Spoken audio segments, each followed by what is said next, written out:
Hello friends, welcome to my channel Silicon Age. आज मैं आपके सामने एक लैपटॉप का रिव्यू लेके आया हूँ। ये लैपटॉप अगेन मैंने जैसे पिछली बार भी इसी कंपनी का एक लैपटॉप रिव्यू किया था। ये है अविता का ये लीबर V14 सीरीज़ का लैपटॉप। इनकी स्पेसिफिकेशन वगैरह बहुत बढ़िया है प्राइस के हिसाब से। मैं सब आपको बता देता हूँ आगे। उसके पहले आप जल्दी से मेरे चैनल को सब्सक्राइब कर दीजिए अगर आपने नहीं किया हुआ, क्योंकि मैं इसी तरह के वीडियोज़ लाते रहता हूँ। चलिए आगे बढ़ते हैं। तो ये लैपटॉप अविता ने अराउंड 40,000 का लॉन्च किया हुआ। मीन्स आपको ऑनलाइन ये 40,000 के आसपास मिल जाता है। ये जो वेरिएंट मेरे पास है, इसकी स्पेसिफिकेशंस है, इस पे जो प्रोसेसर लगा हुआ है वो है इंटेल का core i5 10th generation processor, जिसका मॉडल है 10210U। तो आपको ये 4 कोर्स का और 8 थ्रेड्स का प्रोसेसर मिलता है। प्रोसेसर नो डाउट बहुत बढ़िया प्रोसेसर है। अगर आप बोलो कि कंपैरिजन करना है तो मैं बोल सकता हूँ कि इस प्रोसेसर की कंपैरिजन आप कर सकते हो राइजन के 3500U 3300U के आसपास के प्रोसेसर्स। ये सब आसपास कंपेयर करते हैं। अगर बात करते हैं इनके इसमें जो मदरबोर्ड लगा हुआ है वो इंटेल का 400 सीरीज का मदरबोर्ड लगा हुआ है। तो आप समझ सकते हो 10th जनरेशन का प्रोसेसर है तो 400 सीरीज का मदरबोर्ड चाहिए होता है, तो वो इस पे लगा हुआ है। रैम इस पे ऑनबोर्ड है, मीन्स आप इस पे रैम अपग्रेड नहीं कर सकते। इस पे 8 GB की ऑनबोर्ड रैम मिली है, जो कि इसके मदरबोर्ड में सोल्डर की हुई है। अब वो निकाल नहीं सकते, चेंज नहीं कर सकते। वो 8 GB इनबिल्ट है मदरबोर्ड के साथ। अब अच्छी बात यह है कि जो रैम है वो उन्होंने डुअल चैनल में सेट की हुई है। दैट मीन्स इन्होंने सोल्डर इस तरह से की है कि आपके सिस्टम को लगेगा इस पर 2 स्लॉट्स लगी हुई है रैम की, तो वो 4-4 GB के 2 स्लॉट समझेगा और आपको डुअल चैनल स्पीड मिलती है। तो यहाँ भी कोई इश्यूज नहीं है। इस पर DDR4 रैम लगी हुई है जिसकी फ्रीक्वेंसी 2400 MHz है। रैम अच्छा परफॉर्म करती है, मैं आपको आगे बेंचमार्क्स में दिखा दूंगा। स्टोरेज की अगर बात करें, मुझे इस पे जो मिला है इंटरनल स्टोरेज वो है 512 GB का SSD है। वो मैंने चीज़ देखी कि अविता मोस्टली SSDs यूज़ कर रहा है, वो NVMe SSDs नहीं दे रहा है, तो इसलिए परफॉर्मेंस थोड़ा कम रहता है क्योंकि SATA बेस्ड SSDs होती हैं। मैक्स स्पीड 600 MB/s होती है SATA बेस्ड SSDs की, उसके ऊपर नहीं जाती है। वही अगर PCIe बेस्ड जो SSDs होती है, जैसे मैं NVMe SSD बोलते हैं, अगर वो रहेगी तो उसकी 4000 MB तक की मैक्स लिमिट होती है। आपके पास NVMe SSD लगाने का ऑप्शन है, आप इसके लिए SSD निकाल के उसे USB बना लो, पोर्टेबल USB बना लो और इस पे एक हाई स्पीड NVMe SSD लगा लो, उससे आपका परफॉर्मेंस बूस्ट और हो जाएगा। तो अगर बात करते हैं बिल्ड क्वालिटी की, तो इसकी बिल्ड इस प्राइस के लैपटॉप्स में बहुत ही सही है। ये एल्यूमिनियम बॉडी दे रहा है आपको, ये पूरी एल्यूमिनियम बॉडी है। आपके डिस्प्ले का पीछे का बैक, ये आपका हैंड रेस्ट वगैरह और नीचे का पार्ट ये पूरा मेटल है, मीन्स एल्युमिनियम मेटल है। तो ये बहुत बढ़िया चीज़ है कि इन्होंने इतनी अच्छी बिल्ड क्वालिटी दी है इस प्राइस में। अगर बात करते हैं एक्सपेंशन स्लॉट्स की, राइट हैंड साइड में आपको चार्जिंग सॉकेट मिलता है और इसके साथ जो आपको अडेप्टर मिलता है वो है 39.9 वाट का। 40 वाट पकड़ लीजिए, 40 वाट का आपका मैक्सिमम पावर कंजप्शन होगा, जो कि बहुत सही चीज़ है क्योंकि जो U सीरीज के प्रोसेसर्स होते हैं वो कम पावर खींचते हैं, तो इसलिए ये बहुत कम पावर में आपका काम हो जाता है। इसके बाद आपको यहाँ मिल जाता है एक USB-A फुल साइज 3.0 पोर्ट। अब ये port as a charging port भी काम आता है, मीन्स आप इस लैपटॉप से एक्सटर्नल डिवाइसेस चार्ज कर सकते हो, ये हमेशा ऑन रहता है। इसके बाद आपको यहीं पर एक टाइप सी पोर्ट मिलता है। अभी टाइप सी पोर्ट के 2 फंक्शंस है। ये एक तो पावर डिलीवरी सपोर्ट करते हैं, तो आप लैपटॉप को चार्ज कर सकते हो, लेकिन पावर डिलीवरी सपोर्ट जिस अडेप्टर से होगी उसी से चार्ज कर पाओगे। और दूसरा, इस टाइप सी पोर्ट से आप एक एक्सटर्नल डिस्प्ले भी कनेक्ट कर सकते हो। इससे आप कोई अडेप्टर खरीदना पड़ेगा, type C to HDMI, type C to कुछ भी एक्सटर्नल अडेप्टर लेना पड़ेगा।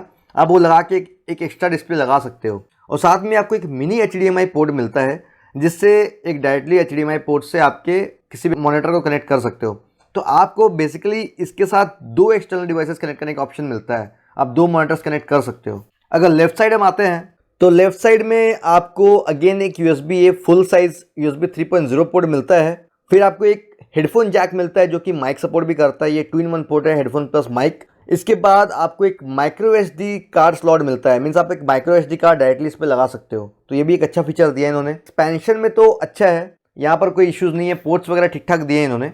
तो सबसे बड़ा फीचर मुझे अच्छा क्या लगा कि इसका जो कीबोर्ड है, ये कीबोर्ड फुल साइज तो नहीं है, आपको नमकीज नहीं मिलती है। इस पे इंटरनल बैकलाइट कीबोर्ड है। इस प्राइस में बैकलाइट कीबोर्ड बेसिकली मिलते नहीं है। अविता आपको बैकलाइट कीबोर्ड दे रहा है इसी प्राइस में, तो बहुत सही है। या आप अगर अंधेरे वगैरह में काम करते हो, लाइट ऑफ करके काम करना चाहते हो, तो आप यूज़ कर सकते हो कीबोर्ड को, ये अच्छी चीज़ होती है।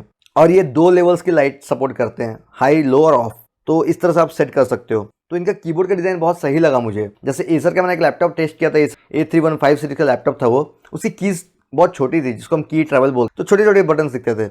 इसका साइज़ बहुत सही है, आप आराम से टाइपिंग कर सकते हो। इसके बाद अगर बात करते हैं टच पैड की, तो आपको दिख ही रहा होगा टच पैड इतना बड़ा है। इन्होंने टच पैड काफ़ी बड़ा दिया है। नॉर्मली अगर मैं अंदाज़ा बताऊं तो बाकी नॉर्मल लैपटॉप्स के कंपैरिजन में इन्होंने टच पैड अराउंड 40% बढ़ा दिया है। काफ़ी बड़ा टच पैड है और ये फुल टच पैड है, अलग से कोई बटन्स नहीं है। बटन्स इंटरनल है, आप दबाओगे तो अंदर बटन्स हैं लेकिन ऊपर आपको बटन्स नहीं दिखते हैं, ऐसे फुल टच है ये। और आपको लेफ्ट हैंड साइड एस्केप की के लेफ्ट में ही यहाँ पर एक फिंगरप्रिंट स्कैनर मिलता है। अब ये फिंगरप्रिंट स्कैनर बहुत फास्ट है, खाली टच करोगे तो ये डिटेक्ट कर लेता है कि आपने अनलॉक किया है। बहुत बढ़िया फिंगरप्रिंट रीडर है ये, और ये विंडोज़ हेलो सपोर्ट करता है।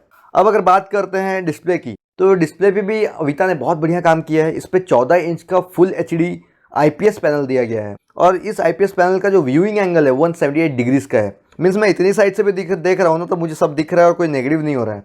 तो ये चीज़ बहुत अच्छी है कि डिस्प्ले बहुत बढ़िया इन्होंने दिया है। इसी में अगर आप देखोगे डिज़ाइन में, तो आपको ऊपर ये उठा हुआ पार्ट दिख रहा होगा, इसलिए है क्योंकि इस पर इन्होंने वेब कैमरा दिया हुआ है, और इसे बोलता है टॉप अप कैमरा बोलता है एक तरह से। इसके बाद अगर बात करते हैं लैपटॉप का, वेट बहुत कम है, ये सिर्फ 1.25 kg का है। तो आप आराम से देखिए, मैं एक हाथ से कितने आराम से इसे उठा रहा हूँ।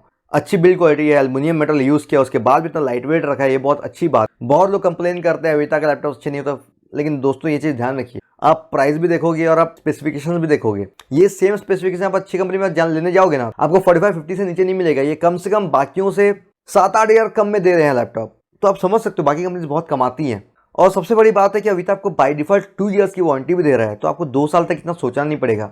बहुत लोग बोलते हैं कि इसकी सर्विस की इश्यूज होंगे, लेकिन ऐसा नहीं है, ये अपने आप को बिल्डअप कर रही है। इवन कि मैं जहाँ रहता हूँ, मेरे होम टाउन से भी 30-40 किलोमीटर दूर इनका सर्विस सेंटर है। यहाँ 2 स्पीकर वेंट्स हैं, यहाँ स्पीकर्स हैं, यहाँ इस पे 0.8 वॉट के स्पीकर्स है, तो स्पीकर्स बहुत ज़्यादा लाउड नहीं है, लेकिन इतने खराब भी नहीं है। और अगर किसी को स्पीकर की आवाज़ कम लग रही होगी, तो आपको एक चीज़ करना है, आपको इसके रियलटेक के ऑडियो कंट्रोल को डालना है, उसमें एक ओमनी स्पीकर ऑप्शन है, वो ऑन कर लेना है। आप जैसे ही ऑन करोगे ना, इस पर सराउंड इफेक्ट आएगा और बहुत लाउड लगेगी आपको साउंड, तो वो चीज़ आप कर सकते हो। मैंने काफ़ी लोगों से देखा कि बोलते हैं कि इसका थर्मल्स अच्छा नहीं है। देखिए, थर्मल्स तो इंटेल के प्रोसेसर का अच्छा नहीं है, तो मैं नॉर्मली बोलता हूँ इंटेल के प्रोसेसर्स ही बहुत हीट होते हैं। बहुत लोग बोलेंगे कि हीटिंग वेंट्स नीचे हैं, आप रखोगे लैपटॉप को बेड पे या फिर टेबल पे, तो हवा कहाँ निकलेगी, गर्म हवा कहाँ निकलेगी, तो आप यही गलती कर रहे हो। इसके हीटिंग वेंट्स यहाँ अंदर की तरफ भी हैं। मीन्स आप जब इसको खोलते हो ना डिस्प्ले को, आप जब डिस्प्ले खोलते हो, तो ये जो स्पेस है ना अंदर, यहाँ पर भी हीटिंग वेंट्स हैं। तो फैन जब अंदर रोटेट करता है तो हवा इस तरफ फेंकता है, यहाँ निकलती है हवा, यहाँ से इन करता है, ये इन करने के लिए, बाहर निकालने के लिए ये स्पेस है। तो ये बहुत लोगों को नहीं पता है। मैंने देखा कि बहुत लोग गलत रिव्यूज भी डाल रहे थे ऑनलाइन। तो आपको थोड़ा बहुत सोचना होगा कि यार कंपनी इतना तो बेवकूफ़ नहीं हो सकती। थर्मल इश्यूज नॉर्मली इंटेल के प्रोसेसर्स के हैं, वो ऐसा नहीं है कि अविता का इशू है। मैंने MSI का लैपटॉप भी टेस्ट किया है, मैंने ईसर का भी लैपटॉप यूज़ किया है, मैंने देखा है कि इंटेल के प्रोसेसर्स बाय डिफॉल्ट बहुत हीट होते हैं। वही अगर AMD यूज़ करो, मैंने इसी का AMD वाला लैपटॉप भी यूज़ किया है, लिबर सीरीज का AMD Ryzen 7 वाला, वो हीट नहीं होता था, एकदम हीट नहीं होता था। उसमें थर्मल्स अच्छे थे, बल्कि डिज़ाइन सब सेम था, लेकिन उसके थर्मल्स अच्छे थे। तो आप समझ सकते हो कि ये ना कि डिज़ाइन इशू है, ये प्रोसेसर का इशू है। तो बात करते हैं परफॉर्मेंस की, तो मैंने इसका परफॉर्मेंस देखा कि बहुत सही है इनका परफॉर्मेंस। अब पास मार्क में इसका स्कोर देख लो, आपको आइडिया हो जाएगा कितने पॉइंट मिलते हैं इसको। तो आप देख रहे होंगे इसको स्कोर कितना मिलता है। अगर हम जाएं CPU स्कोर पे, तो आप देख रहे होंगे ये i5 9300H के बराबर है। तो दैट मीन्स वो हाई परफॉर्मिंग प्रोसेसर है, उससे टक्कर दे रहा है ये। बाकी स्कोर्स भी देखिए ठीक ठाक हैं, काफ़ी अच्छा परफॉर्मेंस है इसका, कम पावर का प्रोसेसर है। तो आपने देखा है इसके पॉइंट कितने हैं, परफॉर्मेंस अच्छा है इसका। बाकी अगर ग्राफिक्स की बात करें, इंटेल UHD 630 ग्राफिक्स इनबिल्ट है, जो कि प्रोसेसर के साथ आता है, और वो ठीक ठाक है। मैंने इस पे टेस्टिंग करने के लिए GTA 5 डाल के ट्राई किया, तो मैंने देखा कि GTA 5 अब नॉर्मल सेटिंग्स में खेल सकते हो, प्लेबल है, काम चल जाएगा, 25 से 30 FPS मैक्स जाता है। और अगर आप बात करो कि वीडियो एडिटिंग कैसी होती है, तो मैंने ट्राई किया इस पर वीडियो एडिटिंग करने का, तो मैंने देखा कि वीडियो एडिटिंग भी अच्छा खासा कर लेते हैं। अगर आपका वीडियो फुल HD है और आपने कुछ एनिमेशंस यूज़ किए हैं, अगर आपने कट वगैरह लगाए हैं काफ़ी, आपका वीडियो नॉर्मली अगर मान के चलिए 15 मिनट का है, तो उसको रेंडर करने में अराउंड 7 से 8 मिनट लेता है, तो ठीक ठाक है। अब अगर परफॉर्मेंस की बात हो रही है, तो बात होगी थर्मल्स की। तो थर्मल्स में मैंने ध्यान दिया है कि मैं आपको पहले स्टेबिलिटी टेस्ट दिखा देता हूँ, आप देख लो, आपको आइडिया होगा। तो ये मैंने बैकग्राउंड में Cinebench R23 लॉन्च किया हुआ है, उसे मैं सिंगल कोर में रन कर रहा हूँ। सिंगल कोर में रन करने से ही थर्मल थ्रॉटलिंग होती है, अच्छी खासी होती है। आप जैसे देख रहे होंगे 20-25% तक जा रही है, मीन्स इतना प्रोसेसर स्लो डाउन हो रहा है। तो ये था इनका स्टेबिलिटी टेस्ट। चलिए आगे बढ़ते हैं।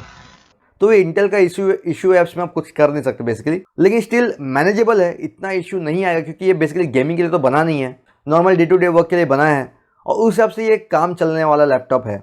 आप इसका गेमिंग टेस्ट भी देख लो, मैं आपको दिखाता हूँ गेमिंग टेस्ट कैसा गेम्स चलते हैं इस पर, आपको एक आइडिया हो जाएगा कि FPS कितना जा रहा है और हीटिंग कितना हो रहा है।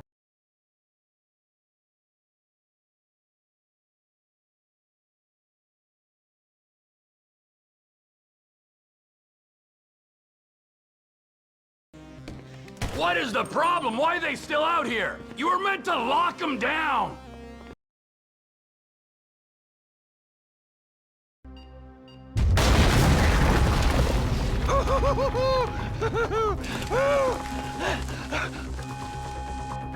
All right, we gonna do this? Huh? Show me the money. Slow and steady, T. Slow and steady.